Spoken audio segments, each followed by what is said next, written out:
ಸುಮಾರು 100 ವರ್ಷಗಳ ಹಿಂದೆ ಇಂದು ಶಾಂತವಾಗಿರುವ ಆ ಹಳ್ಳಿ ಒಮ್ಮೆ ಭಯದಿಂದ ನಡುಗಿತ್ತು. ಅದು ಪ್ಲೇಗ್ ರೋಗದ ಕಾಲ. ಮನೆ ಮನೆಗೆ ದುಃಖ, ಬೀದಿ ಬೀದಿಗೆ ಭಯ. ಜನರು ಊರನ್ನು ಬಿಟ್ಟು ಓಡಲು ಶುರು ಮಾಡಿ. ಔಷಧಿ ಕಡಿಮೆ, ಆಸ್ಪತ್ರೆ ದೂರ, ಬದುಕಿನ ಆಸೆಯೇ ಮಂದವಾಗಿತ್ತು. ಆ ಸಮಯದಲ್ಲಿ ಊರಿನ ಹಿರಿಯರು ಒಟ್ಟಾಗಿ ಕೂತು ಪರಿಹಾರ ಹುಡುಕಿದರು. ಆಗ ಒಂದು ವಂಶದ ಹಿರಿಯವರಿಗೆ ಒಂದು ಕನಸು ಬಂದಿತ್ತಂತೆ. ರಾತ್ರಿ ಹೊತ್ತು ದೇವಿಯ ರೂಪದಲ್ಲಿ, ಅದುವೇ ಗ್ರಾಮ ದೇವತೆ. ಆ ದೇವಿ ಹೇಳಿದಳು, ನನ್ನನ್ನು ಗ್ರಾಮ ದೇವತೆಯಾಗಿ ಪೂಜಿಸಿ ಒಗ್ಗಟ್ಟಿನಿಂದ ಹಬ್ಬ ಮಾಡಿ ನಿಮ್ಮ ಊರನ್ನು ನಾನು ಕಾಪಾಡುತ್ತೇನೆ ಎಂದು ಆಶೀರ್ವದಿಸಿದಳಂತೆ. ಮುಂದಿನ ದಿನದಿಂದಲೇ ಆ ವಂಶದವರು ಹಾಗೂ ಊರಿನ ಜನರು ಸೇರಿ ಕಲ್ಲಿನಲ್ಲಿ ಒಂದು ಸಣ್ಣ ಮಂಟಪ ಕಟ್ಟಿದರು. ಅಲ್ಲಿಂದ ಸರಳ ಪೂಜೆ, ಪ್ರಾರ್ಥನೆ, ಹಬ್ಬದ ಆಚರಣೆ ಆರಂಭವಾಯಿತು. ಆ ದಿನದಿಂದ ಇಂದಿನವರೆಗೂ ಪ್ರತಿ ವರ್ಷ ತಪ್ಪದೆ ಈ ಅಮ್ಮನ ಹಬ್ಬ ನಡೆಯುತ್ತದೆ. ಈ ಹಬ್ಬವನ್ನು ಒಂದು ವಿಶೇಷ ವಂಶದವರು ಮುಖ್ಯವಾಗಿ ನಡೆಸುತ್ತಾರೆ. ಅಲ್ಲಿ ದೇವರನ್ನು ಹೊರುವವರು ಆ ವಂಶದವರ ಬಾಲಕಿ ಮಾತ್ರ ಹೊರಬೇಕು. ಈ ಹಬ್ಬ ಪ್ರಾರಂಭವಾದ ದಿನದಿಂದ ಆ ವಂಶಕ್ಕೆ ಒಂದು ಹೆಣ್ಣು ಮಗು ತಪ್ಪದೇ ಜನಿಸುತ್ತದೆ. ಈ ಹಬ್ಬಕ್ಕೆ ಮುಖ್ಯವಾಗಿರುವವರು ಆ ಹೆಣ್ಣು ಮಗು ಮಾತ್ರ. ಮತ್ತುಳಿದ ಊರಿನ ಎಲ್ಲ ಸದಸ್ಯರು ಈ ಹಬ್ಬಕ್ಕೆ ಕೈ ಜೋಡಿಸುತ್ತಾರೆ. ಅದು ಹಣದಿಂದ ಆಗಿರಬಹುದು, ಶ್ರಮದಿಂದ ಆಗಿರಬಹುದು, ಅಥವಾ ಭಕ್ತಿಯಿಂದ. ಇದು ಮೂಢನಂಬಿಕೆಯ ಅಥವಾ ದೈವಿಕ ಶಕ್ತಿಯ, ಅದನ್ನು ಹೇಳುವುದು ಕಷ್ಟ. ಆದರೆ ಒಂದು ವಿಷಯ ಖಚಿತ, ಈ ಹಬ್ಬ ಊರಿನ ಒಗ್ಗಟ್ಟು, ನಂಬಿಕೆ ಮತ್ತು ಸಂಸ್ಕೃತಿಯ ಸಂಕೇತವಾಗಿದೆ. ರೋಗ ಹೋಗಿರಬಹುದು ಔಷಧಿಯಿಂದ, ಆದರೆ ಭಯ ಹೋಗಿದ್ದು ನಂಬಿಕೆಯಿಂದ. ಇಂದು ಅಮ್ಮನ ಹಬ್ಬ ಕೇವಲ ಧಾರ್ಮಿಕ ಆಚರಣೆಯಲ್ಲ, ಅದು ಹಳ್ಳಿಯ ಇತಿಹಾಸ, ಒಂದು ವಂಶದ ಜವಾಬ್ದಾರಿ ಮತ್ತು ಜನರ ಏಕತೆಯ ಚಿಹ್ನೆ. ಮತ್ತು ಇಂದಿಗೂ ಆ ಹಬ್ಬ ಚಲಾವಣೆಯಲ್ಲಿದೆ. ಇದರ ನಿಗೂಢವಾದ ಹಬ್ಬದ ಆಚರಣೆಯನ್ನು ತಿಳಿಯೋಣ ಬನ್ನಿ. ನಾನು ಈ ವರ್ಷ ಈ ಹಬ್ಬದ ಜೊತೆ ಮತ್ತು ಹಬ್ಬದ ವಾತಾವರಣದ ಜೊತೆ, ಇಲ್ಲಿ ಜನರ ಮಧ್ಯೆ, ಈ ದೈವಿಕದ ಶಕ್ತಿಯ ಮಧ್ಯೆ ನಾನು ಬೆರೆತೆ. ಇಂದಿಗೂ ಅರ್ಧ ಜನಕ್ಕೆ ಗೊತ್ತಿಲ್ಲದ ಹಬ್ಬ ಮತ್ತು ಇವೆಲ್ಲ ಚಟುವಟಿಕೆಗಳು ಮಧ್ಯರಾತ್ರಿಯವರೆಗೂ ನಡೆಯುತ್ತದೆ. ಇಲ್ಲೇ ಹುಟ್ಟಿದ ಹಲವಾರು ಜನರಿಗೆ ಈ ಹಬ್ಬದ ಅರಿವೇ ಇಲ್ಲ.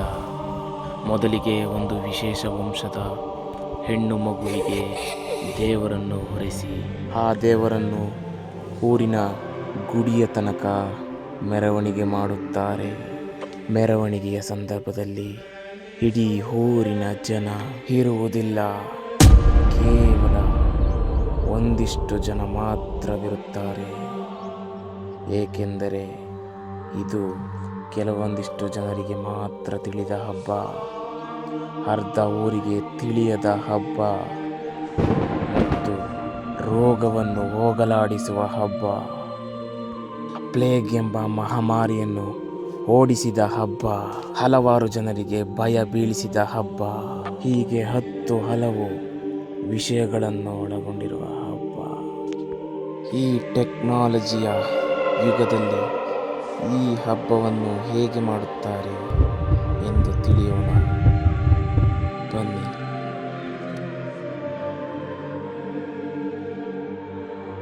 ಆ ದೇವರ ಮೆರವಣಿಗೆ ಆದ ನಂತರ ದೇವರನ್ನು ಮಾರಿಗುಡಿಯ ಹತ್ತಿರ ಇಟ್ಟು ಎಲ್ಲರೂ ಪೂಜೆ ಸಲ್ಲಿಸುತ್ತಾರೆ.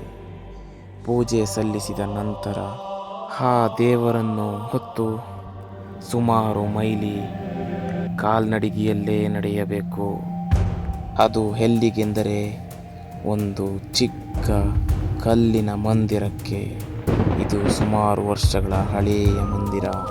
ಆ ಕತ್ತಲಲ್ಲಿ ನಮ್ಮ ಪಯಣ ಮಂದಿರದ ಕಡೆಗೆ ಸಾಗುತ್ತಲೇ ಹೋಗುತ್ತಿತ್ತು. ಪಂಜಿನ ಬೆಂಕಿ ಹಾರಿತ್ತು, ಪಂಜಿನಲ್ಲಿ ಹೊಗೆಯಾಡಿತ್ತು. ನಾವು ಸಾಗುತ್ತಾ ನಡೆದೆವು. ಪೂಜಾರಪ್ಪ ದೇವರನ್ನು ಹೊತ್ತು ಕತ್ತಲಲ್ಲೇ ನಡೆಯುತ್ತಿದ್ದರು. ನಾವು ಅವರ ಬೆನ್ನ ಹಿಂದಲೇ ನಡೆಯುತ್ತಿದ್ದೆವು. ಆ ಕಲ್ಲಿನ ಮಂದಿರಕ್ಕೆ ಪೂಜೆ ಮಾಡಲು ಕೆಲವೊಂದಿಷ್ಟು ಜನ ಮಾತ್ರ ಬರುತ್ತಾರೆ. ಅದು ವರ್ಷಕ್ಕೆ ಒಂದು ಬಾರಿ ಮಾತ್ರ.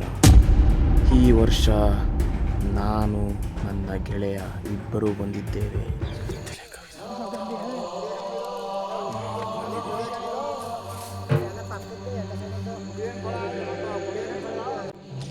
ಏನಾಗುತ್ತೆ ನೋಡೋಣ ಬನ್ನಿ.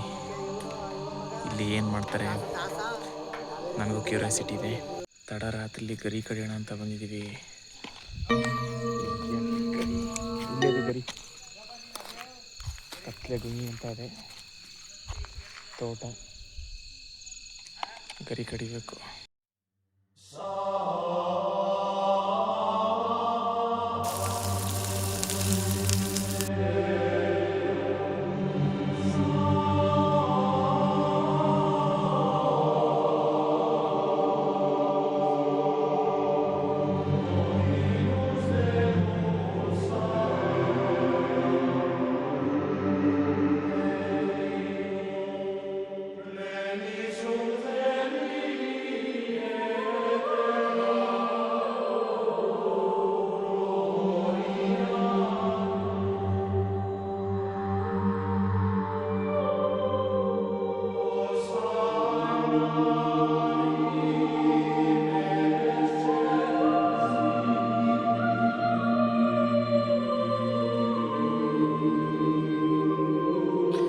ತಂದಿರುವ ಪದಾರ್ಥಗಳನ್ನು ಹೆಡೆಗೆ ಹೆಕ್ಕಿ ಅಮ್ಮನಿಗೆ ನೈವೇದ್ಯ ಮಾಡಿ ಭಕ್ತಿಯಿಂದ ಪೂಜೆ ಸಲ್ಲಿಸಿ ಎಲ್ಲ ಕಾರ್ಯಗಳನ್ನು ಮುಗಿಸಿ ಅಲ್ಲಿಂದ ತೆರಳುತ್ತಾರೆ.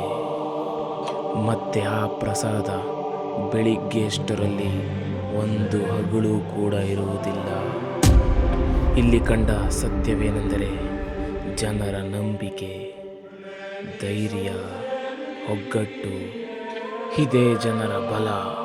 ಇದೇ ರೀತಿ ಎಲ್ಲ ಹಬ್ಬಗಳು ನಡೆದರೆ ಆ ಹಳ್ಳಿಗೆ ಯಾವುದೇ ಕೆಡುಕುಂಟಾಗುವುದಿಲ್ಲ ಎಂಬ ಜನರ ನಂಬಿಕೆ. ಇದುವೇ ಸತ್ಯ.